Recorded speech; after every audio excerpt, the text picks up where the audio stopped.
Hello, I'm Aubrey Reeves, CEO of Business and Arts. Throughout the pandemic, we have partnered with the National Arts Centre and Nanos Research to produce the Arts Response Tracking Survey, an ongoing research project that provides the arts and culture sector with a deeper understanding of Canadians' attitudes on returning to indoor and outdoor arts and culture events, as well as to museums and galleries. In this video, Nick Nanos, Chief Data Scientist and founder of Nanos Research, will take us through the highlights of the most recent survey results. The survey was in the field during the last week of February 2022. You can read more in the full report available now in both English and French at businessandarts.org. Nick, can you please start us off by explaining how the Omicron wave impacted the trend we were previously seeing for audiences returning to the arts? Thanks a lot, Aubrey. And I'm going to share my screen. There we go, with the latest, unpack the latest data. And I'd like to say, I think we've said this before, Aubrey, wave 9. I never thought we would have this many waves. And I hope we don't have very many more waves on this, because I think for many Canadians, many culture goers, many arts organizations, that's all they're thinking about is the transition back to enjoying those cultural activities that they love. So this is wave number 9. And as you mentioned, Aubrey, basically this is the survey that we finished at the end of February in the tracking. We also kind of have some new questions that we wanted to kind of share, but let's really dig into the numbers.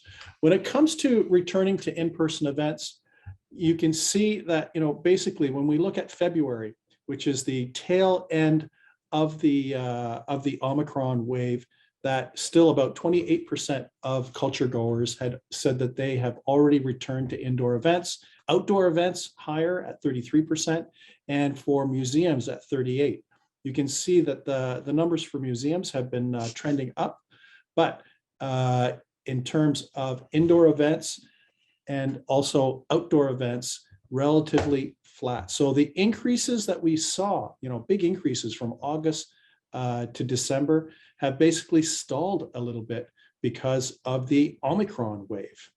And when it comes to level of comfort and the whole idea of changes when it comes to attending in-person arts and culture event, what's quite clear, and we asked about how comfortable or uncomfortable culture goers were at continuing to wear masks, at having a security guard present, at dropping the vaccination mandates that were in place.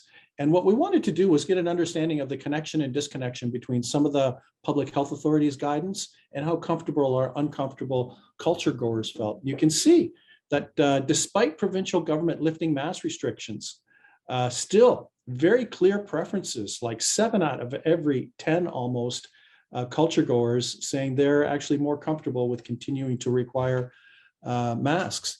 And the other thing is that despite lower effectiveness without tracking third doses, you can see patrons are more likely to be comfortable with retaining vaccination mandates. So, and the other thing I thought was kind of interesting is this whole idea of having a security guard present. If those of you remember from the past, one of the issues was kind of the environment and who enforces what and stuff like that. And you can see that individuals were more comfortable with having a security guard present. So, the thing is what this suggests, at least, is that when we're looking at culture goers, at least, they still want to make sure that when they return to their indoor cultural events that they're just waiting to get back to or already back, they feel as safe as possible. The other thing that I thought was quite striking, this whole idea of dropping the vaccine mandate, 58% of culture goers were outright less comfortable compared to the only 14% that were okay.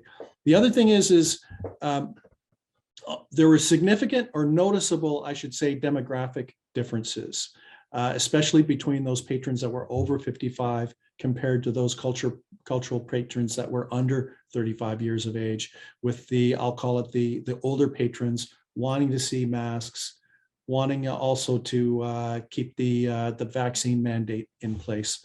So some significant shifts on that front and divisions that are to keep in mind, especially on who your patrons might be. But let's kind of keep going, because we wanted to kind of unpack the whole idea of the benefits that culture goers had in participating in arts and culture during the pandemic. And, check out these numbers. Factoring the margin of error, learning and experiencing new things was basically almost as important or more, just marginally more important than improving mental health. And at 24%, having fun at 21 and feeling connected.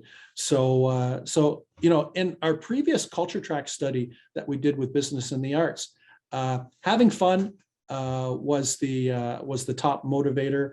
But you can see, it's one of those things about learning, reconnecting, and also mental health. And I think this mental health dimension is actually critical. It speaks to what people want in this post-pandemic recovery. It's not just about economic recovery. It's not just about going back to the way things were before. It's about a recognition that mental health and people's mental well-being and the connection to them attending arts and cultural events during the pandemic and after the pandemic will be critical. And, I think this kind of speaks to the messaging perhaps from cultural organizations and focusing on how patrons can not just enrich themselves, be transported to other places, connect with other people, but how arts and cultural experiences can be part of mental health, that less stressful, safe, calming, more connected place that people want. So that basically covers off my walk through the study. Some interesting things in terms of a cautionary note on things that patrons want to be in place to feel safe from a public health perspective, and also the opportunity related to mental health, knowledge, and reconnecting.